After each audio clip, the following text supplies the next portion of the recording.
Good morning po guys. Bisitahin po natin yung kabilang area po natin sa range po ng mga inahin. Kung anong nangyayari doon. Medyo makulimlim pa yung panahon dahil sa bagyong Christine. So ngayon bibisitahin ko sila doon at titingnan ko kung ano nangyayari sa kanila.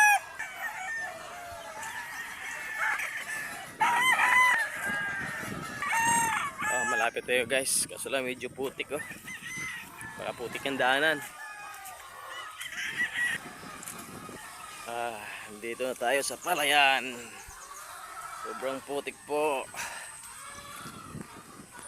So guys, nandito na tayo, nandito yung mga alaga natin So masalubong na sila, tinitingnan nila ako. Ayan po sila. So guys, nakatingin sila sa akin guys, gutom na po ata.